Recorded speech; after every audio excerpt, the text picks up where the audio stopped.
Meus amigos, hoje é um domingo muito especial, é Dia dos Pais, hoje é segundo domingo de agosto, né? Dia dos Pais. Também inicia-se a Semana da Família em nossa Igreja Católica. E, aliás, é bom chamar a atenção que o mês de agosto, no qual estamos, ele é todinho dedicado às vocações. Domingo passado foi o domingo dos presbíteros, dos sacerdotes, dos padres, né? E foi até o Evangelho da Transfiguração que nós meditamos. E esse domingo agora é Dia dos Pais. E o Evangelho que nos é proposto para este domingo, o segundo de agosto, é Mateus capítulo 14, versículos de 22 a 33. O tema que eu escolhi para a liturgia deste final de semana é o seguinte: permitir que Jesus conduza a sua igreja é deixar-se conduzir por um amor universal. Vou repetir. Permitir que Jesus conduza a sua igreja é deixar-se conduzir por um amor universal. O amor universal de Deus por toda a humanidade, que Jesus veio manifestar com a sua vida e a sua mensagem, encontra resistência precisamente no grupo dos discípulos, que não aceita que o amor de Deus seja para toda a humanidade, inclusive os pagãos. Eles acham que o privilégio pertence a Israel. Vamos ver isso aí. Comecemos lendo então os versículos 22 a 23a do capítulo 14 de Mateus. Depois da multiplicação dos pães, Jesus mandou que os discípulos entrassem na barca e seguissem à sua frente para o outro lado do mar, enquanto ele despediria as multidões. Depois de despedi-las, Jesus subiu ao monte para orar a sós. Assim nos escreve Mateus em seu Evangelho, no capítulo 14, do versículo 22 em diante. Logo depois, é assim que está no texto grego, né? Logo depois, a expressão que a gente leu agora há pouco, depois da multiplicação dos pães, é um acréscimo ao texto bíblico pelo lecionário da igreja. Esse depois está relacionado com a partilha dos pães e peixes na terra de Israel. A multiplicação dos pães e peixes, a partilha dos pães e peixes que Jesus havia feito. Foi a cena anterior. Então, logo após a cena da partilha dos pães e dos peixes na terra de Israel, Jesus mandou. Por que Jesus deve forçar os discípulos? Ele manda os discípulos. Porque vai contra a resistência deles. Os discípulos não querem saber. Então, Jesus tem que obrigar. Fazer o quê? E obriga os discípulos a quê? A entrarem na barca. E a barca, é bom a gente ter em mente, é sempre imagem da comunidade cristã e, portanto, da igreja. E seguissem à sua frente para o outro lado do mar. Agora a gente entende o porquê da resistência dos apóstolos. Eles não querem ir para o outro lado do mar. Por quê? No Evangelho, quando encontramos essa expressão, a outra margem, outro lado do mar, sempre referente ao Mar da Galileia, indica a margem oriental do Lago da Galileia, ou seja, a terra pagã, a região dos pagãos. Os discípulos, portanto, não têm intenção de ir para terras pagãs. E sempre que Jesus os convida ou os empurra para irem para terras pagãs, acontece um incidente. Prossegue o evangelista. Enquanto ele despediria as multidões. Depois de despedi-las, Jesus subiu ao monte. A montanha tem o artigo definido e indica a montanha que apareceu anteriormente, ou seja, a montanha das bem-aventuranças, onde Jesus de fato anunciou sua mensagem de amor universal. E ele sobe para essa montanha a sós, ou à parte. Sempre que também aparece essa expressão a sós, à parte, essa expressão indica resistência por parte de alguém, oposição ou incompreensão por parte principalmente dos discípulos. E ele subiu à parte da montanha para quê? Para orar. É a primeira vez que Jesus reza neste evangelho.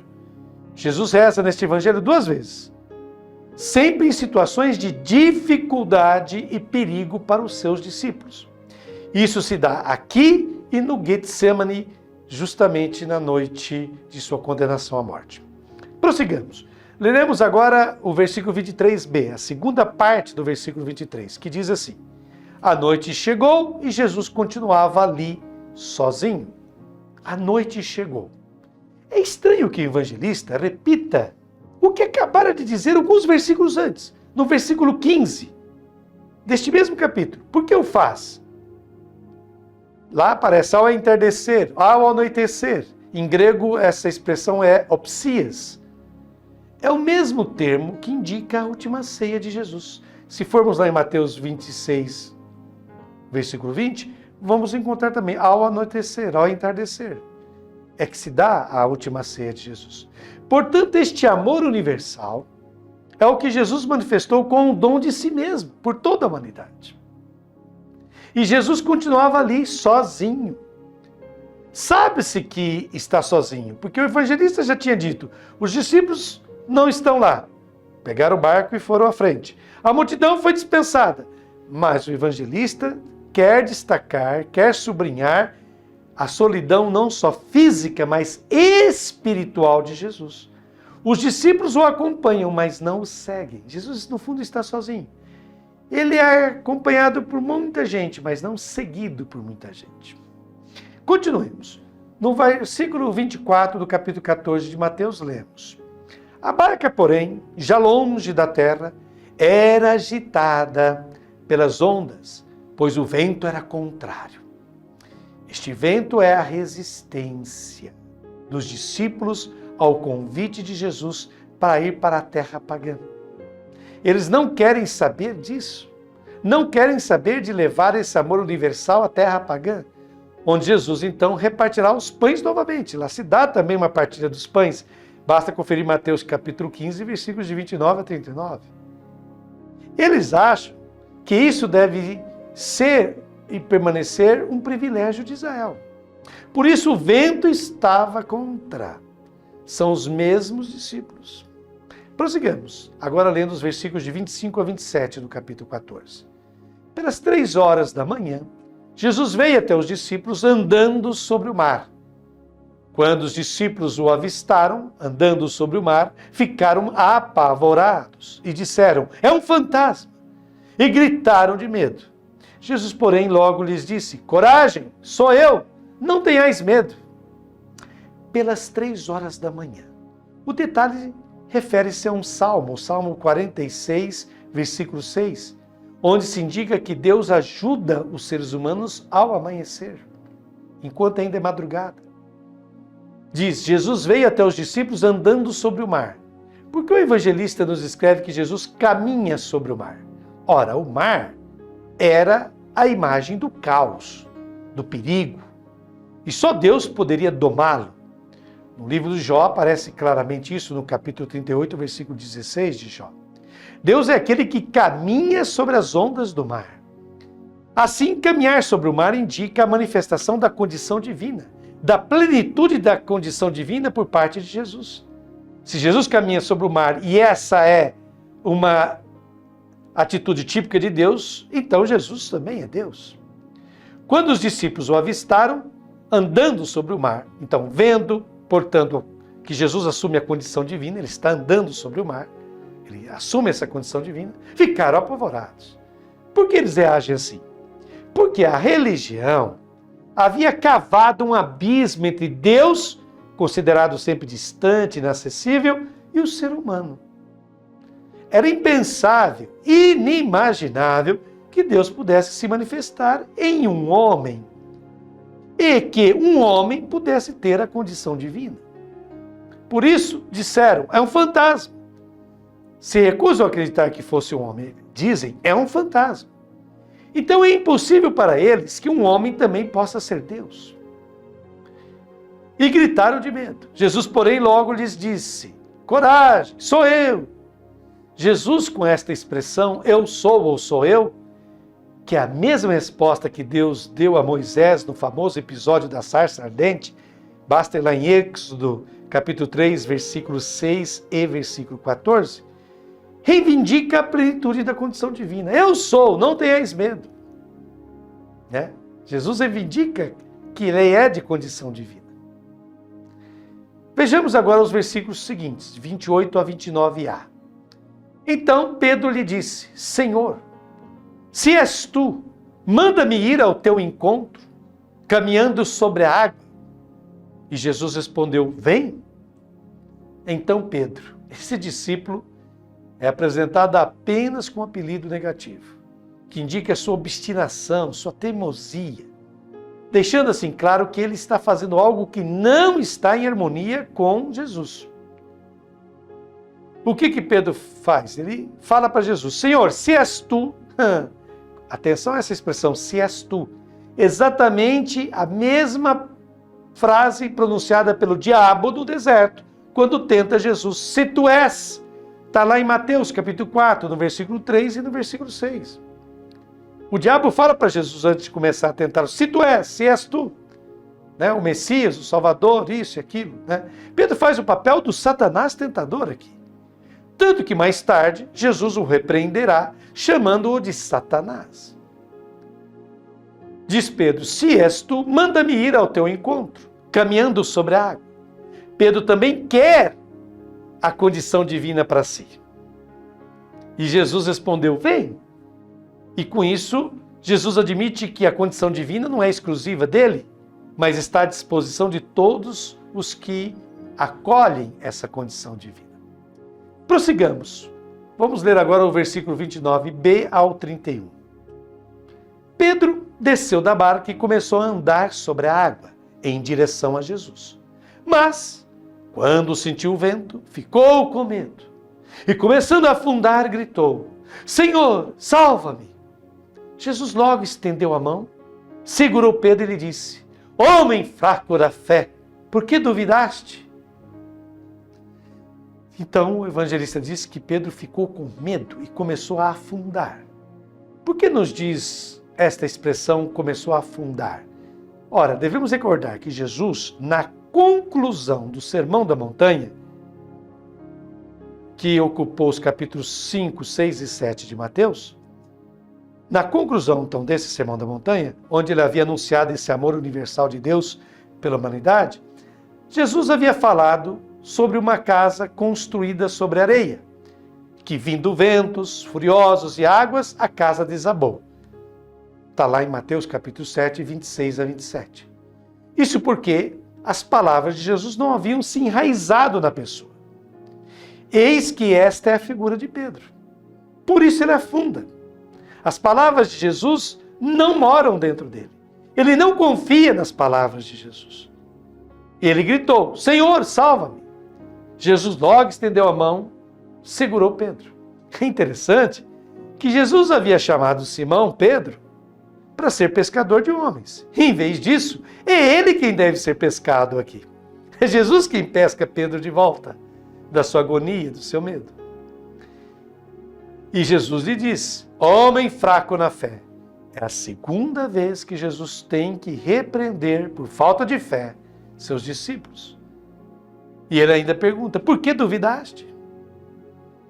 Ele acreditava, Pedro, acreditava que a condição divina viesse por uma ordem divina. A condição divina não é alcançada, exceto por meio de perseguição, de oposição e muitas vezes pelo sacrifício da própria vida. Vamos agora ler os versículos de 32 a 33. Assim que subiram no barco, o vento se acalmou. Os que estavam no barco prostraram-se diante dele, dizendo: verdadeiramente, tu és o Filho de Deus. Então, o Evangelho diz: assim que subiram no barco, o vento se acalmou. Ora, esse espírito contrário dos apóstolos cessa assim que a comunidade volta a receber Jesus. É só a comunidade acolher Jesus no meio dela que cessa toda a adversidade. Tudo aquilo que é contrário. Os que estavam no barco prostraram-se diante de Jesus. Reencontraremos este verbo, prostrar-se, no Monte da Ressurreição, que é o mesmo Monte das Bem-aventuranças, o monte, onde os discípulos encontram o ressuscitado. E eles dizem: verdadeiramente tu és. E aqui está a novidade: Filho de Deus. Tu és Filho de Deus. Eles não dizem o Filho de Deus, como está na tradução do lecionário festivo brasileiro. Porque o Filho de Deus indicava o Deus da tradição, aquele que exterminava os pecadores, aquele que detestava os pagãos. Não, Jesus não é o Filho de Deus. Jesus é Filho de Deus. Uma fórmula completamente nova de manifestar Deus e sua filiação. E qual é essa forma? O de um amor universal, do qual ninguém pode ser excluído. Bom, após essa meditação que nos foi oferecida por Frei Roberto Madi, passo minhas considerações pessoais a partir de agora. E eu cito uma frase que está numa música de um cantor e compositor norte-americano, John Clayton Myers. John Clayton Myers, que está com cerca de uns 40 e poucos anos agora, ele nasceu em 1997.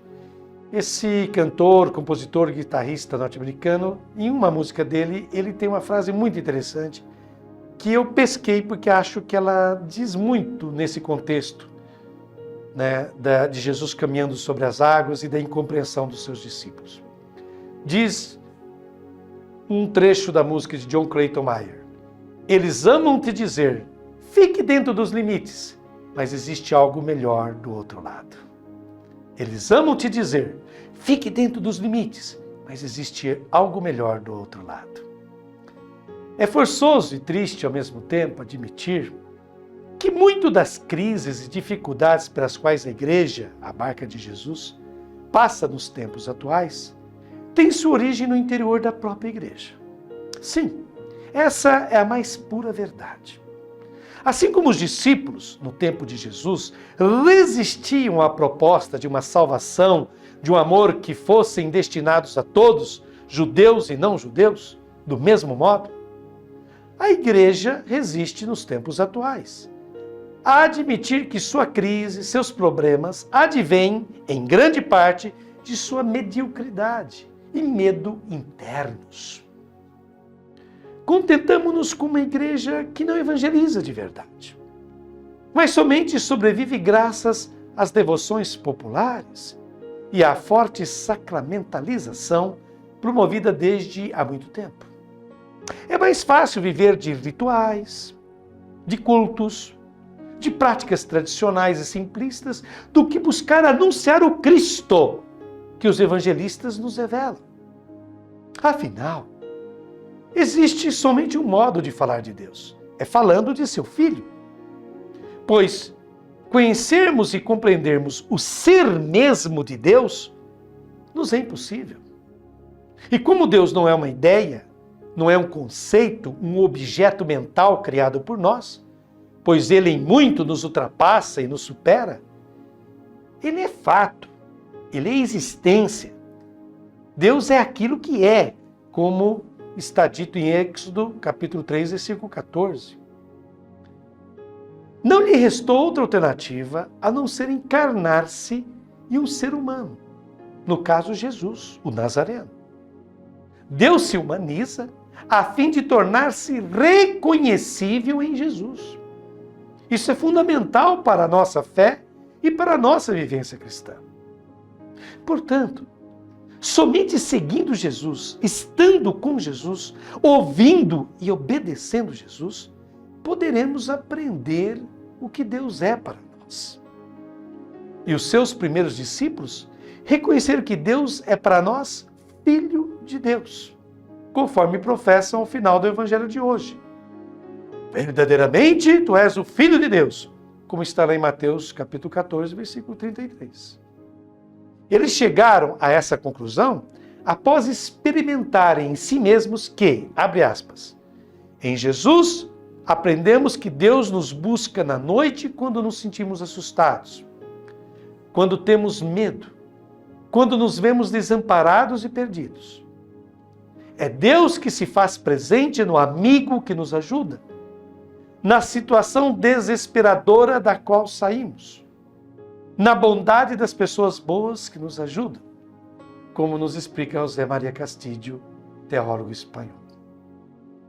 E agora eu te convido a concluirmos essa nossa meditação do Santo Evangelho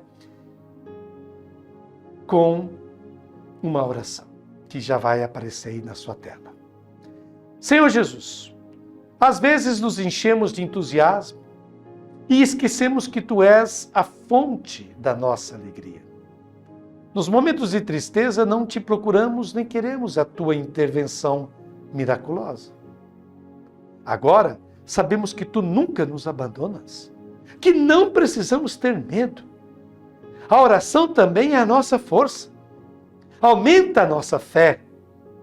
Estamos dispostos a arriscar nossas vidas pelo Teu reino. Amém. Essa bela oração é de Tibério Scorrano, monge carmelita italiano. Deus abençoe você, sua querida família e todos que nos acompanharam mais uma vez aqui pela TV Canal 10 Fernandópolis. Fiquem com as graças e bênçãos divinas e até a próxima semana, se Deus quiser.